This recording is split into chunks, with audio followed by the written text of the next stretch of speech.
And welcome back, welcome in one and all to the Spin Cycle. Andrew Southwick, R.C. Williams, with you once again. And gotta give you a disclaimer here. I think both of us are in spots where our internet is a little weird. So Yeah. if we do glitch a little bit, we apologize. We're doing the best that we can. Again, I'm doing some traveling here over this week and next week, and so we're having to put this together old school style in terms of internet connection and finding all that. So we appreciate you bearing with us. Andrew, we're Um, not we're not Sam Altman no, oh, that's true. That's or true. Peter T. We're not like tick tick tick tick tick. No, we're not like broken like No, not quite that. Not quite that broken. that. But and we will be back to normal soon. But just give us some time here. We appreciate your patience with us. All right. Now I forgot to share my screen, so that's the first thing that I need to do here on the broadcast. And let's start with, I guess I need to share the audio too. Bring that up here. I just need to make that a little bit bigger for you. Um, President Trump gave a speech last night. We've got some clips from that. And oh man, this thing did it again. I don't understand why it does this. Um, I have a screen that shows me uh, the different ways the shot will appear on screen. And Mm. unfortunately, for some reason, it that glitches, and then I don't have all the controls, and I'm not sure why. And it just did it now that we're live. I'm not really sure how to fix it here. So Uh-oh. we're gonna go forward, and I'm gonna see what happens. So it might not be this episode is just gonna be straight up guerrilla. I mean, I don't know, live, and it's Witness just weird. protection, Yeah, just roll it the way that it is. yeah, I okay. yeah. Anyway, President Trump gave a speech last night, largely on shoring up elections, and he yelled at the GOP. We got a little bit of that for you here on the program. There's new polling out. Emerson has some new polling, far beyond the margin of error that should concern the GOP, even if it is off, or even if it is weighted more toward the Democrats. And then, of course, Tucker Carlson. As you know, there are rumors that he and the Marjorie Taylor Greens of the world and Thomas Massey's and Joe Kent, they were all photographed together, actually, and possibly thinking about, talking about, wondering about a new party. There have been rumors that Tucker Carlson was going to run in 2028 anyway.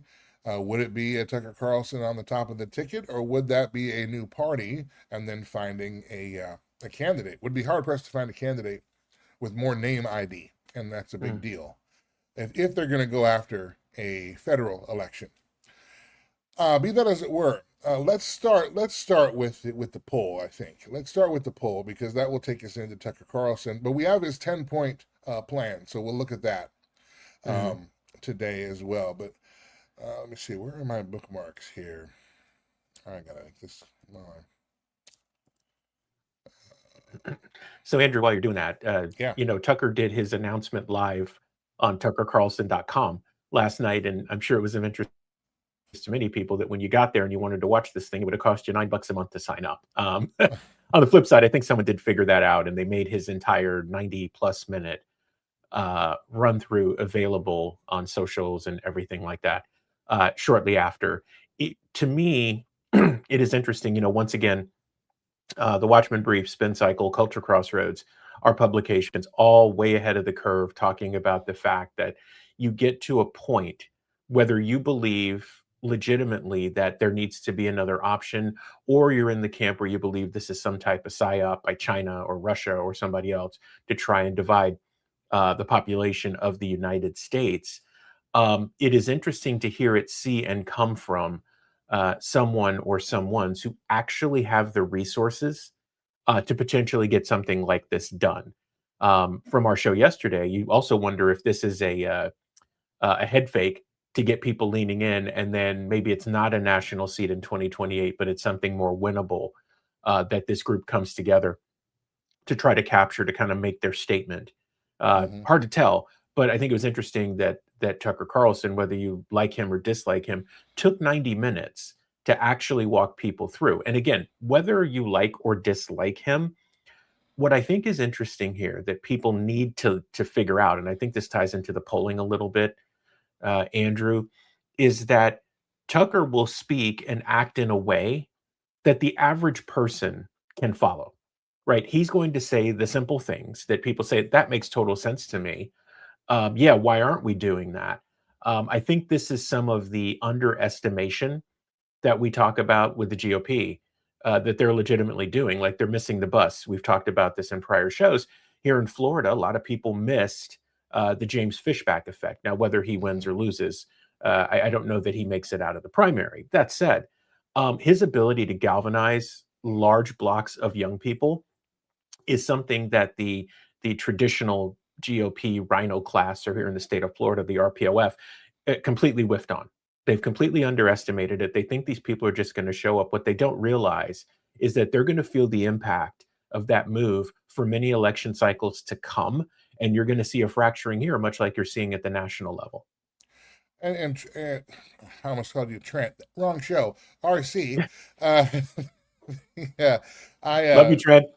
yeah. Um, I'm all discombobulated this morning. I'll tell you what. I would say it's not even just Gen Z, but it's also creeping up into Gen X as well. And I'll tell you why. Mhm. Because, and this is something that I made an executive decision for our Sunday show. I do want to dig into this story on the Sunday show on Culture Crossroads. So we shall. But there was a post by uh, a writer formerly worked with the Babylon Bee, and talking about how he can feed his family of 8 a burrito meal for $20 total. And then he said he's thinking we don't have an affordability problem, but we have an I can't cook problem. Now, the problem with that is that it assumes a whole lot about everybody.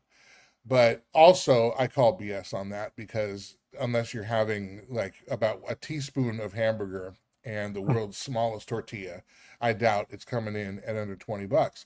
But nonetheless, that I, the GOP is insulting its own base for calling out the issues that have not been dealt with, or not, or seemingly not even being addressed by their elected representatives. And so that looking for an alternative is now moving up into a part of the voting base that has been very, very solid, a part that's been very hard and very reticent to come away because they know, gosh, one, if I don't vote, obviously that hands an election to Democrats and at this point Mhm. communists. Two, I don't want to risk voting for a communist and living under communism, then having to clean that mess up too. We have enough of a mess right now. But who else do I vote for? Tucker Carlson, I think, has some problematic views on a few things, particularly when it comes to foreign policy and Israel and so on. But at the same time, um, you know, again, people are going to look around and say, "Well, who else is there that's even close to my worldview that would even represent me closely?" So, and compounding that, here's your problem here. Here's the new poll from Interactive Polls, Emerson Polls. You can see Emerson there, Dems plus 11. This is the generic ballot among likely voters, and it is the last 3 weeks. And you've got Dems. The lowest one is Qantas, Dems plus 6. The average is Dems plus 8.7. Just people voting D over R in the midterms. That is beyond the margin of error and even beyond a margin of waiting to a degree uh, with it, if it is in fact a Democrat weighted poll or something to that effect. The Republicans really could have an easy midterm if they had just focused on and done the things that we sent them to Washington to do. The Marxists and communists running on the Democrat side wouldn't have a chance because the GOP could energize their own base if they did what they said they were going to do. We even with the thing, even with Iran, as we were talking about the other day, you can do Operation Midnight Hammer. Okay, that's fine. We got that done. Then we talk about the new one, and it's 2 weeks, and then it's 4 weeks, and then it's 8 weeks, and now it's going on and on and on. And we win every third Thursday, and we lose every second Monday, and we have and Meanwhile, we then the voters are being told, shut up and eat our beans and rice and like it. Shut up and eat ramen like we did when we were in college. We're being told, go get a job. Many of us have more than one job, by the way. So not only do we get backstabbed by our representatives on the right side of the aisle, but then we get insulted and accused of being lazy bums who don't know how to balance our checkbooks. I'm sorry, that is not a winning message going into the midterms. And if you want to see that Dem plus 8.7 rise to Dem plus 15, please, by all means, keep up this messaging. And it's not just a few talking heads. You've had guys like Mark Levin and Mark Thiessen and big Republican thinking names way into that shaming of the GOP base that says, hey, you're ignoring the economy here. It's not good. We are struggling, and we'd like you to pay attention to that. And specifically, we'd like you to stop all the spending that is causing the inflation or that is compounding the inflation. And we'd like you to get an objective in Iran. Let us know what that is, and then meet that, accomplish it, and get out of there. We would like you to hold people accountable. I realize they hold Tony Fauci in contempt today. Fantastic. But instead of making deals with them, we would like some of these people held accountable. Is there any way you can do any of that? Well, they're running out of time here because the midterms are going to change the complexion of the House and the Senate. But they had 2 years to do it. They didn't do it. They had 2 years prior. They didn't do it. And now they seem to be actively doing other things.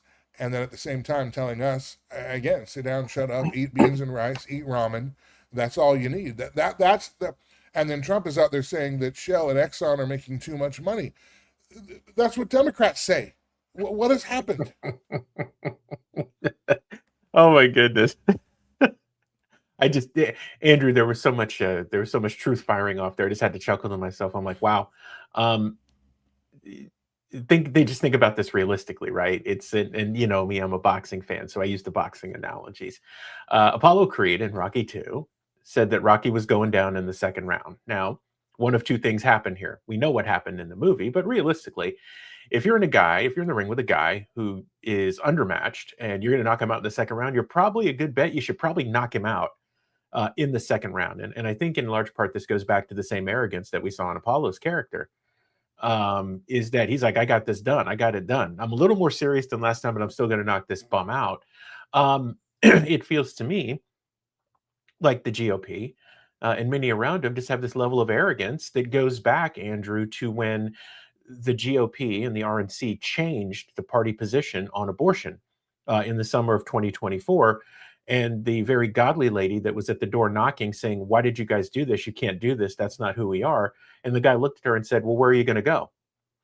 You know, I think we're at that moment. It's very reminiscent of that. And instead of people just cowering and saying, yeah, what am I going to do? Or like you said earlier, out of fear, you know, of electing a communist or not doing something, people kind of get to the point where they're like, look, my vote doesn't matter anyway. So now the beatdown happens, right? People are so beaten down that they're just like, you know what? It really doesn't matter anyway. All of this is fixed. Look at what the people who are supposed to be on my side are doing to me. I'm just not going to engage, right? So it's not that I'm going to vote for a Democrat or a communist. I'm just not going to vote at all. I'm done because the system is rigged. These people don't care. Nothing's going to happen. I just need to worry about me. You get to that point, and I think in large part that the GOP and operatives have completely underestimated this. And now the talk is something that I have long talked about. I think probably since the beginning when we started doing Culture Crossroads on the Beck Network like 3 years ago. I have said, man, where's Ross Perot? How right was Ross Perot all those years ago? And now what do you hear coming from people? Oh boy, we're having a Ross Perot level split in the Republican Party. It's like wherever you go, there you are. Hate to be an I told you so, but we did kind of tell you so. And isn't it interesting? We're back to that place where anyone who even speaks in the realm of common sense, whether or not they're good or bad for us or for the future of America, get traction. It's an interesting time. And along comes then Tucker Carlson and these rumors of a third party, and he put out a 10-point plan And we can just go through them now. If you're like me and you voted capital R, you voted red for 30 years, and now you're seeing your own party tell you, insult you, and certainly act like they don't even need your vote. I think that's a problem. They're acting like they don't even need my vote, and you know what? Maybe they Mhm. don't. Maybe they don't.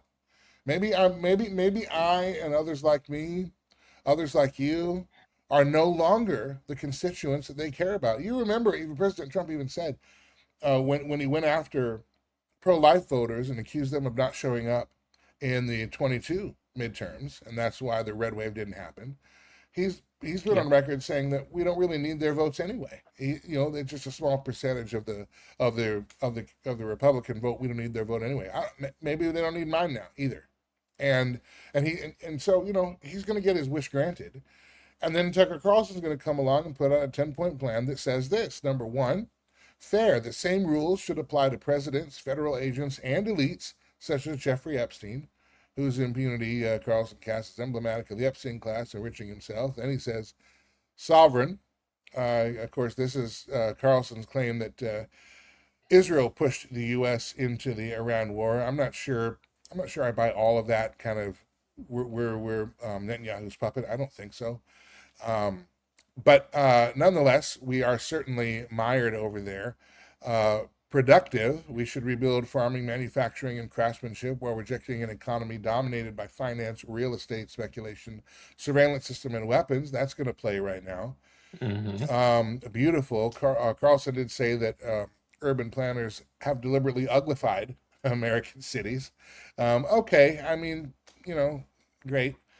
Healthy, Carlson embraced RFK Jr.'s food agenda. This is where I split with a lot of this stuff. I realize the whole Maha thing is good, and I've got friends in Maha. I have friends who are actually very high up in the Maha Hmm. movement, but I just don't think government needs to tell us what to do at all. I don't think government needs to, other than maybe keep poisons out of the food supply line, out of the food processing line. That would be nice, but they don't need to be encouraging anybody. They don't need to take the role of the parents, is what I'm trying to say. But Right. anyway, healthy. That's going to play because you do have a sizable um, percent of the coalition that elected Trump in 24. That's their big issue. So then honest government officials should be punished for lying to citizens. Good luck. Everybody's going to jail in that case.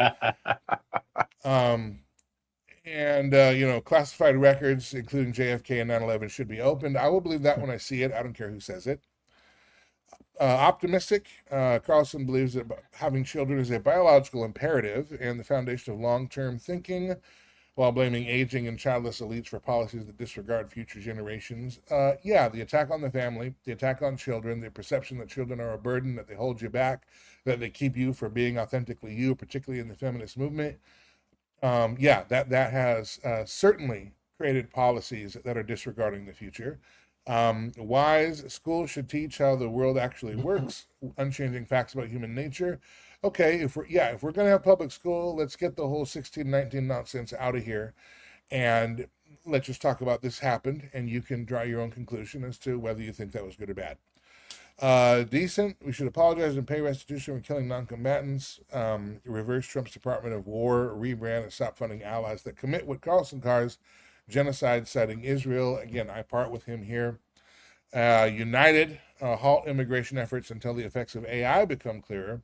Ending benefits for undocumented immigrants and making English the sole language of federal and documents and ballots. Some of that I can buy. Some of it I'd like to see more connections. So again, I'm not here promoting Tucker Carlson, but he is definitely putting out what he sees as his vision of what's important for the federal government and things that he believes would get the federal government back to um, what it needs to be. I think the shrinking the size and scope of federal government by, yeah, reducing entitlement spending. If we're going to be okay with paying a little more short term pain for long term gain, I think the entitlement reduction in spending is the conversation we need to have, not paying more in oil and paying more in groceries because we're blowing up the spending wildly all around the world and on pet projects and to the donor class. Andrew, this actually goes back to what we talked about in the story prior when we were talking about the GOP and kind of being out of touch. Now, again, how much of this you agree or disagree with, because I'm in your camp. Some of this, it's like, okay, kind of makes sense. Other stuff is like, you're crazy, dude. That's not going to happen, Yeah. nor should it. Um, think about the climate, though. People who are disenfranchised and frustrated and who have been trusting the plan believe that it is 7,600, 442,000, 100 million for D level chess are so disenfranchised, frustrated, beaten down, and tired. Put yourself in their shoes for just 1 minute if you can. And I'm speaking to you, the GOP elites, who are masters of the grifterverse. And if you're making 50 grand a month, I guess life is pretty good. You don't have to think about it. That said, take a moment. Put yourself in the common person's shoes. Frustrated, beaten down, tired, broke, scraping, scrounging, scrapping, 2, 3, 4 jobs if they can get them. And then think about that list and think about how that was presented. And then think about a guy like Tucker Carlson presenting it. It sure does start to sound attractive, doesn't it? It's like you've let populism or an offshoot of it spread in such a way, and you're so arrogant to think that, well, people will just eat their ramen and take it because, America. Mm-hmm. You've now put yourself in a place where this sounds super attractive. And Andrew, this is a danger, right? Because anybody can take those 10 points and run on them at any level. And here's the thing, they'll start winning. And what'll happen is they could be a libertarian that leans liberal. They could be an offshoot party. They could be a complete and total nut job. But people will gloss over that because they so love the idea of those 10 things Mm-hmm. and them getting done. This is Yeah. how you end up in a place where wild cards just end up going. Yeah. And the it again, it sounds like you're addressing two people, and you actually want their vote, and Mm-hmm. or you are trying to make an effort to care about the things that they care about. And disenfranchised voters, all of us now, waking up to the uniparty, waking up to the grift, waking up to the controlled opposition GOP and the communist takeover of the Democrats, the globalist takeover, technocratic takeover of the Republican Party. We're seeing this. Who's going to represent us? Yeah, I mean, now's the time to start doing that. And you'll probably say, well, if I agree with 6 out of 10, that's 60%. I'll go with that. Because I agree with less and less that my own party is doing right now, and I've been loyal to them forever, and they're clearly not being loyal to me. Many conservative voters, that's where they are. And we of course we spoke even 2 years ago when the GOP rewrote their platform, as you talked about just a few minutes ago, and we said, look, we are politically homeless now. It wasn't a big tent that had room for all of our ideas. They Right. moved the tent left. They moved it. They and in so doing, those of us over here are not we're not in a tent. Like, we might vote Republican sometimes, but who's really representing our values and our areas? And so that's an issue. Um, t- President Trump last night gave another address. It's so weird. It's a little bit schizophrenic, but he talked about the SAVE Act. I've got a clip of this. Let me bring this up. Hold on, don't Hmm. play here. He talked about the SAVE Act, and even President Trump now is out um, hitting the Republicans hard. Listen to this. This is President Trump going after Republicans for not passing the SAVE Act yet. If you had fair and strong elections, they would lose 25% of their base. They would never be elected again. And I'm trying to explain that to Republicans, but some of them don't quite understand it. They don't understand it because they're good people. They're good people. They don't know how crooked these people are. I've dealt with a lot of crooked people in my life. They don't know how bad these people are. We got to get the Republicans to be tougher, especially in the Senate, especially in our Senate. Got to get the senators in there. They got to be tough. But they voted in favor of the transgender mutilization of your children. And they voted in favor of men and women's sports. Can you imagine? I don't know what world we live in right now. I mean, that was a campaign message that the Democrats should be giving, running against Republicans. But Trump is doing that, I guess, trying to bully the GOP to vote for the SAVE Act. I mean, he's right. Yeah, the Republicans did vote for all those things and let them pass through, or didn't stop them is another way of putting that. Which also Trump's used that same tactic as well. That's how Elizabeth Warren's Housing Act passed. He just didn't sign it and let the time lapse, and of course then it becomes law, and he can then say, well, I never signed the bill, and but it can still be law and all this other stuff. But I mean, we live in an upside down world, and I do wonder. I've mentioned that my hesitation on the SAVE Act is the Real ID enforcement mechanism. What do you know, or what have you heard about why there is hesitance in passing the SAVE Act? Is it because Republicans are in on voter grift and stuff, and they don't want to stop that gravy train, or is there something else about it that has hung this thing up? You would think that something like that, in this climate right now, with President Trump as the head of the Republican Party, that would sail through. That would sail through.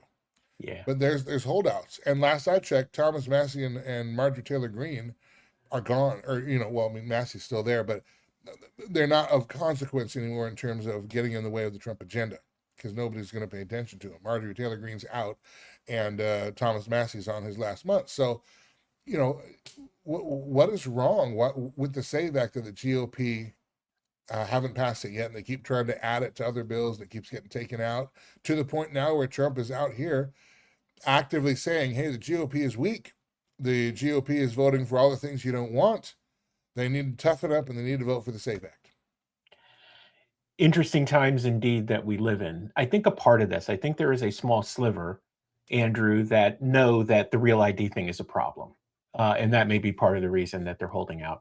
The other issue here is we're having a battle about who's the boss. So Trump is doing what presidents will tend to do when they want to get something through. They will publicly bully and shame the Senate or Congress, trying to get them to move because they know constituents will put pressure on them. The difference with the Senate is it's the upper house and the terms are much longer. And you've got a guy like John Thune in place who is going to make a point to show President Trump who's actually boss, right? Because I think part of the logic, too, Andrew, is something that we've talked about on Culture Crossroads in the past, is that as we get to the midterms, I think more and more politicians and strategists are honestly starting to look beyond Trump, and they're starting to think about what the implications of their decisions now will be in the future after Trump is gone. And with Senator Thune being in charge, he's also thinking about his own bacon and things that he wants to do. And he's like, well, here's the practical thing. I need to show him who's boss, or we need to show him who's boss. We also need to be thinking strategically about the future and things that we may actually want. And then also we need to be thinking about what happens when President Trump is sunset and he's on his way out, because we will still be here because we serve 6-year terms. So I think it's actually a combination of things, Andrew, but more so than anything else, what it really feels like, in our understanding, is that there's just jockeying for position going on here, and somebody's going to show somebody who the boss is. And that's also going to have impact on the third of the Senate seats that are up for reelection, in particular in Texas, because as we see it now, the GOP money can't quite decide how they're going to coalesce behind AG Paxton in the race and when that's supposedly going to happen. So I think it's a combination of all of them. So if I'm hearing you right, yeah, the Real ID mechanism might be a part of it, but really we're talking about a power struggle, or positioning for power after Trump is gone. What do you think, if you could look in your figurative crystal ball, in your political experience and insight, what does the GOP party look like after Trump? Because Trump, as a singular force and as a cult of personality, has been the Republican Party since he came on the scene. I don't do the Republicans even know who they are outside of Trump? And what do you think that would look like? Has the Republican Party completely changed forever now into the mold of Trump and his legacy? Or do you see the Republican Party morphing back into something that we saw, maybe early 2000s, something like that? or moving on from here, maybe following the legacy and doubling or tripling down. What do you think is the future of the Republicans after Trump? Because as the presidential election kicks off, which by the way is the day after the midterms, you're going to start to see not just the vision for America, but what the vision for the Republican Party really is, because it's going to be a post-Trump world. And the Republicans won't have Trump to run with. The Democrats won't have Trump to run against. Andrew, it's such a tough one. We've talked about prior that President Trump has sucked all the air out of the room, and it's made it difficult for people to position themselves. Honestly, what we see on the research side is we think that this causes a fissure in the Republican Party, and you're going to end up with a couple of different camps, and you wonder who's going to coalesce behind who. Interesting, kind of like the Senate thing. We're going to show who's boss, so to speak. It is hard to tell, though, Andrew, outside of saying we think there's going to be a fissure here in how this goes. How it ultimately spins off and who runs it is still tough to tell, because, right now people are trying to jockey for position. I think Trump came out and said we need to vote for Vance, right? Vance needs to be the heir apparent. But there are also people who think Marco Rubio should be the heir apparent. I also do believe that there are some ones who we're not quite aware of yet that are going to make a go at this thing as well. But I don't know, Andrew, how we look as this thing starts to sunset. When you suck all the air out of the room and you don't really have energy focused on an heir apparent to continue, then you kind of leave it up to fate. Now, people who will watch this that know us or don't know us will say, come on, you're out of your mind. It's going to be the party of Trump and people are just going to step in and carry that. That's a tough act to follow, man. Look, I mean, whatever you think about JD Vance, I don't necessarily think that his temperament fits well. Rubio maybe a little bit better, but not so much. And honestly, both of them have ties to the system that aren't particularly good. Not just making that up. You can go look for yourself. I don't know, Andrew, beyond the thinking that there's going to be a fissure or a split in the party and how it operates. Could this also be, kind of bringing this episode back full circle, could this also be maybe something that the Tucker Carlson group might be trying to position themselves to be, is kind of like the RFK Maha outsider, but maybe if they can get enough critical mass, they can then be in the Republican Party and take the Republican Party over. Could that be an angle that Tucker Carlson and his ilk might be aiming for? Entirely possible. Here we are back now to kind of the Perot level split in the Republican Party. What did he do? He was a wedge candidate. He came in, talked practical solutions, had enough resources behind him to get it done. And guess what happened?